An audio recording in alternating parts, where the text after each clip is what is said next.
রাজপথ ভিত্তিক কর্মসূচির বাইরে অজানা গন্তব্যে দেশের অন্যতম প্রধান দল বিএনপি।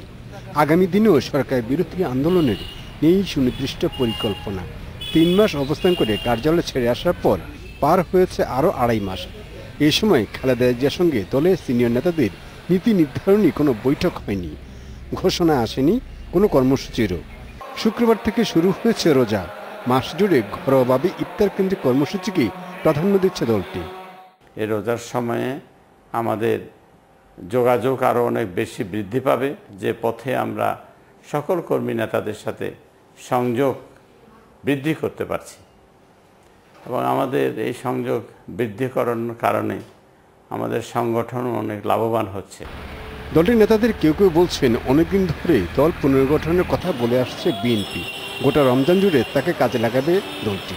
উমরা পালনে সৌদি আরব যাবেন খালেদা জিয়া, সেখানেও এ নিয়ে কথা হতে পারে দলের সিনিয়র ভাইস চেয়ারম্যান তারেক রহমানের সঙ্গে। রমজান মাসে মূলত ইফতারের মাধ্যমেই নেতা কর্মী সমর্থক যারা আছে তাদের একটা সমাগম হয় এবং মূলত ইফতার পার্টির মাধ্যমে। তো সেটা তো অব্যাহত থাকবে পুরো মাসেই, কেন্দ্রে থাকবে, প্রত্যেক জেলায় থাকবে, এমনকি ওয়ার্ড লেভেলে পর্যন্ত, থানা ওয়ার্ড লেভেলেও থাকবে।